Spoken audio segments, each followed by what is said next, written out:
तो नमस्कार दोस्तों, कैसे हो आप सब। तो आज जो हम चैप्टर स्टार्ट करने वाले हैं उस चैप्टर का नाम है द गुप्ता एम्पायर। अब देखो, स्टार्ट करने से पहले मैं बता देता हूँ कि इससे पहले हमने काफी सारे चैप्टर्स कर दिए हैं क्योंकि हिस्ट्री हमारी सीक्वेंस में चल रही है।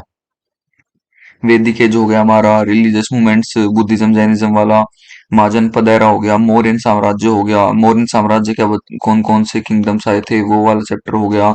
अब आता है हमारा गुप्ता एम्पायर यानी कि गुप्त साम्राज्य। स्टार्ट करने से पहले चैनल पे तुम लोगों ने 900 प्लस सब्सक्राइबर करवा दिए, उसके लिए आपका बहुत बहुत धन्यवाद। कुछ लोग ऐसे हैं जो वीडियो तो देख लेते हैं पर सब्सक्राइब नहीं करते हैं। अरे कर दो यार, तुम्हारा क्या जा रहा है भाई। धन्यवाद। और तो और ये जितने भी ये नोट्स हैं ये आपको टेलीग्राम पर इस हुड्डा स्टडी टिप्स नाम से चैनल मिल जाएगा, उस पर ये सारे के सारे नोट्स मिल जाएंगे आपको। सिर्फ हिस्ट्री के नहीं, इकोनॉमिक्स, पॉलिटी, स्ट्रेटेजी के, मैथ्स, रीजनिंग, हर एक चीज के नोट्स उस चैनल पर हैं। तो जाकर वो चैनल ज्वाइन करो और दोस्तों को भी करवाओ। तो बिना बकवास के स्टार्ट करते हैं। अब देखो, एम्पायर का मतलब क्या होता है। एम्पायर का मतलब होता है नॉर्मल से ज्यादा बड़ा साम्राज्य यानी कि राज। अब ये जो गुप्ता एम्पायर था ये हमारा सेकंड एम्पायर था यानी कि काफी बड़ा साम्राज्य। अब सेकंड कैसे, फर्स्ट कौन था। हमने पहले पढ़ा था फर्स्ट कौन था, गैस करो। याद आया, समझ आया, नहीं आया, मैं बता देता हूँ। फर्स्ट था हमारा मौर्यन एम्पायर। ये हमारा फर्स्ट एम्पायर था क्योंकि इनका जो एम्पायर था वो पूरे इंडिया को और इंडिया के बाहर भी चला गया था। मौर्यन एम्पायर। फिर हमारा आता है गुप्ता एम्पायर जो कि सेकंड एम्पायर है, दूसरा साम्राज्य। तो अब कैसे कैसे गुप्ता एम्पायर स्टार्ट हुआ, इसकी नींव किसने रखी, ये इतने अमीर कैसे हुए, वो देखते हैं। अब जो गुप्ता थे वो कोई राजा महाराजा नहीं थे, वो कोई मोनार्क्स नहीं थे, ठीक है। ये केवल सिंपल लैंड ओनर्स थे जिनके पास खुद की जमीन थी, ठीक है। और तो और थोड़े से ये अमीर भी थे, वेल्दी। अब एकदम से क्या होता है, ये इतने ज्यादा पावरफुल हो जाते हैं, इतने ज्यादा पावरफुल हो जाते हैं कि ये अपना एम्पायर बिल्ड करने पर आ जाते हैं। तो गुप्त एम्पायर की जो नींव थी वो रखी गई थी श्रीगुप्त के द्वारा, जो कि गुप्त एम्पायर के फाउंडर भी कहे जाते हैं, जिन्होंने नींव रखी थी 240 एडी में। श्रीगुप्त जी को अधिराजा ऑफ गुप्त डायनेस्टी भी कहा जाता है, ठीक है। और इन्होंने महाराजा टाइटल यूज किया था। अब इन्हें अधिराजा ऑफ गुप्त डायनेस्टी बोला जाता है पूना कॉपर प्लेट इंस्क्रिप्शन, जो कि प्रभवती गुप्ता के द्वारा लिखी गई थी, ठीक है। इन्होंने गुप्ता एम्पायर फाउंड किया। फिर उसके बाद इनके बेटे घटोत्कच वो भी आए, इन्होंने भी थोड़ा एम्पायर को आगे बढ़ाया और टाइटल यूज किया महाराजा। कौन सा, महाराजा। तो सबसे पहले गुप्त एम्पायर के कौन से राजा थे जिसने महाराजा टाइटल यूज किया, वो थे श्रीगुप्त। अधिराजा गुप्त डायनेस्टी किसको बोला जाता था, श्रीगुप्त। फिर दूसरी बार महाराजा टाइटल किसने यूज किया, उनके बेटे घटोत्कच ने। अब जो हमारे इंपॉर्टेंट रूलर्स हैं उनके बारे में पढ़ लेते हैं, जिन्होंने एम्पायर को बहुत ज्यादा आगे बढ़ा दिया, मतलब जिनका सबसे ज्यादा योगदान रहा एम्पायर को बनाने में। सबसे पहले हमारे आते हैं चंद्रगुप्त एक, जिन्होंने 320 एडी यानी एनो डोमिनी के आसपास राजगद्दी पर ये बैठे थे, ठीक है। और इन्होंने लिच्छवी प्रिंसेस फ्रॉम नेपाल, नेपाल की जो लिच्छवी राज्य था उसकी प्रिंसेस यानी उसकी, क्या कहते हैं प्रिंसेस को हिंदी में, राजकुमारी से शादी की थी जिनका नाम था कुमार देवी, ठीक है। फिर इन्होंने अयोध्या रीजन यानी साकेत, इलाहाबाद रीजन है जो आज के टाइम का मतलब प्रयागराज, और मगध, इन तीनों पर राज कर लिया था। ये पहले ऐसे गुप्त रूलर हैं जिन्होंने महाराजा अधिराजा का टाइटल यूज किया, और तो और सोने के सिक्के भी इशू कराए यानी बनवाए, और इन्होंने ही गुप्ता एरा को स्टार्ट किया था। अब इसमें याद करने की चीज क्या है, ये देखो। सबसे पहले महाराजा टाइटल किसने यूज किया था? श्रीगुप्त ने। ठीक है। दूसरी बार महाराजा टाइटल किसने यूज किया था? वो यूज किया था घटोत्कच ने। अब एक नया टाइटल और आया, महाराजा अधिराजा। ये किसने यूज किया? चंद्रगुप्त वन ने, तो ये याद रखना। अब आता है समुद्रगुप्त। समुद्रगुप्त 335 एडी में इन्होंने राजगद्दी ले ली थी। ठीक है, ये चंद्रगुप्त वन के बेटे ही थे। फिर इन्होंने क्या किया, इन्होंने अपना जो एम्पायर था वो बहुत ज्यादा बढ़ा दिया। इसलिए इनको ग्रेटेस्ट यानी सबसे महान गुप्त राजा माना जाता है। ठीक है। इनको लिच्छवी दुहितरा के नाम से भी जाना जाता है, क्योंकि इन्होंने लिच्छवी प्रिंसेस की डॉटर से शादी की थी। ठीक है। अब इनके नाम पर एक इंस्क्रिप्शन है जिसे कहते हैं अलाहाबाद पिलर इंस्क्रिप्शन, जिसको प्रज्ञ प्रशस्ति के नाम से भी जाना जाता है। अब देखो, क्वेश्चन दे देगा कि समुद्रगुप्त से रिलेटेड कौन सी इंस्क्रिप्शन है, और कभी वो नाम दे देगा, ऑप्शन में दे देगा प्रज्ञा प्रशस्ति, कभी ऑप्शन में दे देगा अलाहाबाद पिलर इंस्क्रिप्शन। तो इन दोनों में से चाहे कोई भी नाम हो, उसको टिक कर दो। ठीक है, कंफ्यूज मत होना कि मैंने तो प्रज्ञा प्रशस्ति पढ़ी थी, इलाहाबाद क्लियर इंस्क्रिप्शन कैसे आ गई। तो ये दोनों एक ही हैं। ठीक है। अब ये जो इंस्क्रिप्शन थी ये लिखी गई थी इनके जो कोर्ट पोएट थे उनके द्वारा, जिनका नाम था हरिसेन। ठीक है।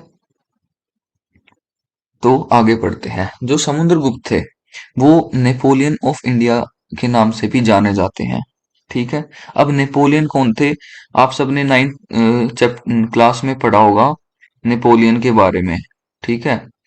ये भी समुद्रगुप्त की तरह ही बहुत महान राजा था, जो अपनी लाइफ टाइम में तो शायद हारा नहीं होगा युद्ध। आखिरी में शायद उसने 1815 में युद्ध हारा था, वोटरलू की लड़ाई में वो डिफीट हो गया था। ठीक है। ये तो खैर छोड़ो, ये तो वर्ल्ड हिस्ट्री का है। पर बस ये याद रखो कि नेपोलियन ऑफ इंडिया भी कहा जाता है, वी ए स्मिथ के द्वारा कहा गया था इन्हें नेपोलियन ऑफ इंडिया।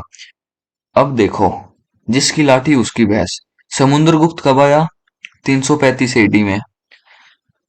और नेपोलियन कब आया? नेपोलियन तो अभी आया था भाई, 200 कुछ साल पहले। ठीक है, यानी 1800 के आसपास ही तो उसने राज किया था अपना। तो अब बोलना चाहिए इनको, नेपोलियन को, कि भाई ये है फ्रांस के समुद्रगुप्त। पर ऐसा तो नहीं हुआ, उल्टा समुद्रगुप्त को बोल दिया कि नेपोलियन ऑफ इंडिया। तो ये है, जो वेस्टर्न जो लोग होते हैं वो इतने ज्यादा बाइस्ड होते हैं। तो टॉपिक पे दोबारा आते हैं। समुद्रगुप्त ने टाइटल यूज किया था कविराजा और विक्रमानक। अब कविराजा क्यों? क्योंकि ये एक पोएट भी थे, इन्हें पोएट्री अच्छी लगती थी, और ये वीणा भी बजाते थे। तो ये दो नामों से और जाने जाते हैं, कविराजा और विक्रमानक। ठीक है। इन्होंने अश्वमेध यज्ञ भी करवाया था। ठीक है। अब ये जो समुद्रगुप्त थे, इन्होंने अपना एम्पायर बिल्ड कर दिया। अब आगे जो काम सौंपा गया था वो सौंपा गया था मेनली चंद्रगुप्त टू को, जिनको हम विक्रमादित्य के नाम से जानते हैं। लेकिन उससे पहले एक राजा आते हैं रामगुप्त। अब ये जो रामगुप्त है, इनका गुप्ता पीरियड के यानी जो गुप्ता एम्पायर था उनके ऑफिशियल रिकॉर्ड में तो कोई नाम है नहीं। ठीक है। लेकिन इनका नाम हमें हमें मिलता है देवी चंद्रगुप्तम में। ठीक है।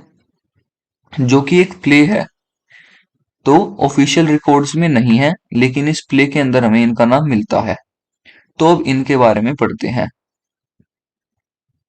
ठीक है। तो ये जो प्ले है ये कहता है कि रामगुप्त जो थे वो शाका एनिमी से हार गए थे।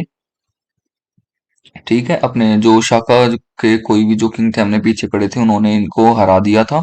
फिर इन्होंने फिर जब ये हार गए थे तो चंद्रगुप्त टू ने इनको मार दिया, और शाका आर्मी को भी मार दिया। फिर चंद्रगुप्त टू जो थे विक्रमादित्य, वो खुद राजगद्दी पर चढ़ गए। अब एक बात सोचो, अगर ये हार गया तो चंद्रगुप्त टू को मारने की क्या जरूरत थी? ये जो आधा अधूरा ज्ञान है ये आपको 90 या 80% बुक्स में मिल जाएगा। जब मैंने पढ़ा कि भाई इतना महान राजा विक्रमादित्य, जिसके बारे में हम जिनका हम गुणगान करते हैं कि भाई हाँ ये हमारे पूर्वज थे, इन्होंने हमारा एम्पायर इतना बड़ा खड़ा कर दिया था, तो उनके बारे में इतनी नेगेटिव इमेज क्यों? अब कोई भी यार बाहर का बंदा अगर इसे पढ़ेगा कि चंद्रगुप्त टू ने तो अपने भाई को रामगुप्त को मार दिया और खुद राजगद्दी पर चढ़ गया, तो वो क्या सोचेगा, भाई बेकार राजा था चंद्रगुप्त टू। अब असलियत मैं बताता हूँ, इसकी असलियत क्या है। क्योंकि ये जो मैंने नोट्स बनाए, ये मैंने एक बुक से नहीं बनाए, ये मैंने तीन चार सोर्सेस को इकट्ठे करके जब भी मैंने नोट्स कंपाइल करके बनाए हैं। अब देखो असलियत में क्या हुआ था। रामगुप्त एक वीक रूलर था, यानी बहुत कमजोर था। उसकी साकाश के साथ लड़ाई हुई, ठीक है। तो रामगुप्त ने क्या किया, अपने आप को छुड़ाने के लिए अपनी जो वाइफ थी ध्रुवा देवी, उसको सरेंडर कर दिया शाकाज को कि भाई तुम मेरी पत्नी को ले जाओ लेकिन मुझे छोड़ दो। बड़ा ही कमीना आदमी था। उसके बाद ये बात पता चल गई चंद्रगुप्त टू को। अब चंद्रगुप्त टू को आ गया गुस्सा। उसने क्या किया, वो गया रामगुप्त के पास कि मैंने तुझसे कमीना आदमी कभी नहीं देखा, अपनी वाइफ को कौन सरेंडर करता है, तो उसको मार दिया, ठीक है। क्योंकि जो बेटी होती है वो घर की इज्जत होती है, बेटी बहू बहन कुछ भी हुई। साथ ही साथ साकाश को भी मार दिया, ठीक है। फिर जो ध्रुवा देवी थी, यानी रामगुप्त की जो वाइफ जो सरेंडर करी थी, उनसे शादी कर ली, क्योंकि उन्हें लोनली फील ना हो, मतलब अकेला फील ना हो। और उनकी जो पहले से वाइफ थी वो थी कुबेरंगा। ये बात याद रखना। अब ये जो फ्लो चार्ट है, इस फ्लो चार्ट को याद कर लो। ये मैंने ऐसा फ्लो चार्ट बनाया है कि तुम्हारी साथ पूछते भी नहीं भूलेंगी। इसका स्क्रीनशॉट ले लेना, या फिर पीडीएफ में तो ये है ही। अब अपने टॉपिक पर वापस चलते हैं। अब देखते हैं चंद्रगुप्त टू। अब जो बुद्धिज्म का महायाना सेक्ट है, वो इन्होंने ही फाउंड किया था। तो क्वेश्चन आएगा, who is the founder of Mahayana sect of Buddhism? तो आंख बंद करके चंद्रगुप्त टू, ठीक है। अब जो देवी चंद्रगुप्तम ऑफ विशाखादत्त, जो इन्होंने ये प्ले लिखा था, ठीक है। अब उसमें हमें पता चलता है कि जो हमने नीचे फ्लो चार्ट पढ़ा कि उनकी जो भाई थे उनके रामगुप्त, उनकी शाकास के साथ लड़ाई हुई। फिर रामगुप्त ने अपनी वाइफ को सरेंडर कर दिया था ध्रुवा देवी को। फिर चंद्रगुप्त टू को गुस्सा आ गया, फिर रामगुप्त गया उनके हाथों से, मतलब मार दिया उसको, और शाकाश को भी मार दिया। फिर राजगद्दी पर बैठ गए, ठीक है। अब जब चंद्रगुप्त टू थे, तो भाई सबसे ऊंची हाइट पर चढ़ गया गुप्ता एम्पायर, सबसे ज्यादा स्ट्रांग हो गया। अब इन्होंने एक सिल्वर कॉइन भी इशू कराया था, जिसको हम जानते हैं रुपये का के नाम से, जो कि आज के टाइम का हमें नाम मिला है रुपीज, हमारी करेंसी का, ठीक है। अब ये बहुत ज्यादा बिलीव करते थे मैट्रिमोनियल रिलेशंस में, यानी अलायंसेस में। तो इन्होंने जो अपनी डॉटर थी प्रभुवती प्रभुवती गुप्ता, उन्होंने रुद्रसेन टू के साथ उनकी शादी करवा दी, जो वकाटका प्रिंस थे, यानी वकाटका जो साम्राज्य था उसके राजा थे, यानी सॉरी राजकुमार थे, ठीक है। इन्होंने वेस्टर्न मालवा और गुजरात, ये सब भी शाकाश से छीन लिया था, ठीक है। जो कि भाई शाकाश के पास 400 सालों से था, ठीक है। 400 सालों से ये जो था वेस्टर्न मालवा और गुजराती शाकाश के पास था। फिर चंद्रगुप्त टू को टाइटल मिल गया विक्रम आदित्य, ठीक है। और ये जो विक्रमादित्य टाइटल था, ये चंद्रगुप्त टू पहले नहीं थे जिन्होंने यूज किया, ये इनसे पहले उज्जैन रूलर ने भी यूज कर लिया था 58 बीसी में, यानी इनसे 400 कुछ साल पहले, ठीक है। अब ये जो विक्रमादित्य था, ये टाइटल इन्होंने यूज किया था as a victory over Shakas, कि शाकाज को हराया था। और तो और इनको एक तो टाइटल मिला था सकारी, ये लिख लेना, और समी विक्रम। फिर उसके बाद क्या होता है, जब चंद्रगुप्त सॉरी मौर्य कह रहा हूँ, चंद्रगुप्त टू का जब रेन चल रहा था, राज चल रहा था, उसी टाइम पर चाइनीज जो पिलग्रिम थे, फाहियां, वो आए थे। हाँ, ऐसे ही प्रोनाउंस होता है फाहियां, ये चाइनीज नेम है। इस इन्हीं के टाइम पर ये आए थे 399 से 414 एडी के बीच में। और इन्होंने क्या किया कि भाई ऑब्जर्व किया कि भाई इंडिया के में अब गुप्ता एम्पायर चल रहा है, तो उसके अंदर लोग कैसे कैसे रहते हैं, क्या कास्ट सिस्टम है, और लेबर क्लास वगैरह के क्या हाल है, मतलब ये सारी की सारी चीजें इन्होंने ऑब्जर्व की थी और बुद्धिस्ट मैन्युस्क्रिप्ट्स में लिख दी थी, क्योंकि ये खुद एक बुद्धिस्ट थे। अब चंद्रगुप्त टू के कोर्ट में हमारे नवरत्न माने जाते हैं, नवरत्न, ठीक है, जो कि हमारे एक तरह से हम कह सकते हैं जो ज्ञानी, जो हमारे बाबा थे वो थे कालिदास, वेतलभट्ट, वरामिहिर, वरारुचि, अमरसिंह, धन्वंतरी। अब धन्वंतरी ये मेडिसिन से रिलेटेड है। कहापनक, शंकु और हरिसेन। अब हरिसेन कौन थे याद करो, समुद्रगुप्त के कोर्ट पोएट, वो इनके चंद्रगुप्त टू के कोर्ट पोएट भी बन गए थे। नेक्स्ट जो हमारे रूलर आते हैं वो आते हैं कुमारगुप्त, ठीक है। इन्होंने अश्वमेध सेक्रीफाइस भी करवाया था और अश्वमेध टाइप ऑफ कॉइन्स भी निकाले थे। तो क्वेश्चन आएगा डायरेक्ट कि गुप्ता एम्पायर के कौन से राजा ने अश्वमेध टाइप ऑफ कॉइन्स निकलवाए, तो वो थे कुमारगुप्त, ठीक है। फिर उसके बाद इन्होंने नालंदा यूनिवर्सिटी जो थी उनकी नींव रखी, जो उस टाइम की सबसे बड़ी बुद्धिस्ट और सनातन यूनिवर्सिटी थी, ठीक है। मेनली तो बुद्धिस्ट यूनिवर्सिटी थी, जो कि बख्तियार खलजी, जो ये इन्वेडर्स आते हैं, इन्होंने इसने 1193 एडी में इसको डिस्ट्रॉय करवा दिया था, यानी लगभग उसके 500 600 साल बाद, ठीक है। अब ये जो नालंदा यूनिवर्सिटी थी, ये इतनी बड़ी यूनिवर्सिटी थी कि इसके अंदर हमारी 90 लाख जो किताबें थी वो जला दी गई थी। तो सोचो हमारे सनातन धर्म का कितना बड़ा ज्ञान नष्ट कर दिया गया था, ठीक है। फिर हमें ये भी पता चलता है कि जो ये कुमारगुप्त थे, कार्तिकेय की पूजा करते थे। अब कार्तिकेय कौन थे, गणेश जी के भाई और शिव जी के बेटे। फिर जो रूलर आते हैं वो आते हैं स्कंदगुप्त। इन्होंने क्या किया, ये one of the greatest ruler माने जाते हैं, ठीक है। और इन्होंने दोनों चीजों में लड़ाई की। एक तो जो इंडिया के बाहर से लोग आ रहे थे उनके उनके साथ लड़ाई की, ठीक है। दूसरा जो अंदर ही अंदर जो अपने आप को फालतू राजा मानते थे और काम उनके राजा वाले थे नहीं, उनको हराने में भी इनका बड़ा योगदान रहा, ठीक है। अब एक बारबेरियस रेस थी, यानी एक ट्राइब हुआ करता था, हुन। अब जो हुन्स थे, ठीक है, ये ट्राइब इतना बड़ा बढ़ गया था कि ये इंडिया को इन्वेड करने लगा था, ठीक है। तो इसने इन्होंने हुन आर्मी को भी हरा दिया था। ये हमें पता चलता है भितरी स्टोन इंस्क्रिप्शन से। इनके गिरनर इंस्क्रिप्शन भी है, जिससे पता चलता है कि इन्होंने सुदर्शन लेक, जो कि चंद्रगुप्त मौर्य के टाइम पर बनाई गई थी, वो 455 एडी में इन्होंने रिपेयर करवा दी थी, ठीक है।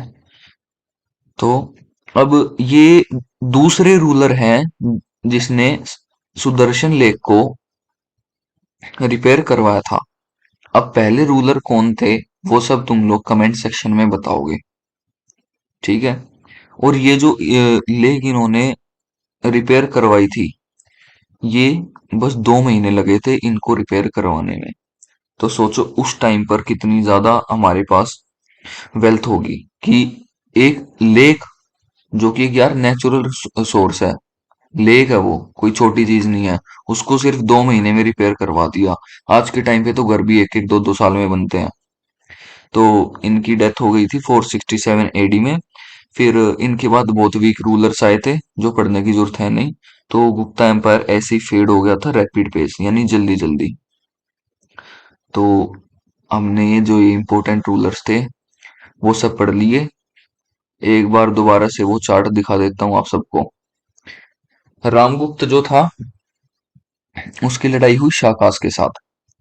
अब जो रामगुप्त, उसने क्या किया, वो वीक रूलर तो था ही, हरा तो सकता नहीं था, तो क्या किया, अपनी वाइफ दे दी कि मैं अपनी वाइफ तुम्हें दे देता हूँ, तुम मुझे छोड़ दो। फिर चंद्रगुप्त टू को पता चला, जो कि इसके भाई थे, इनको गुस्सा आया कि भाभी माँ समान होती है और तूने ये हरकत कर दी। तो गुस्से में आके रामगुप्त को मार दिया, जो कि बिल्कुल सही काम किया। और साथ ही साथ शाकास को भी मार दिया, जिनको सरेंडर की थी।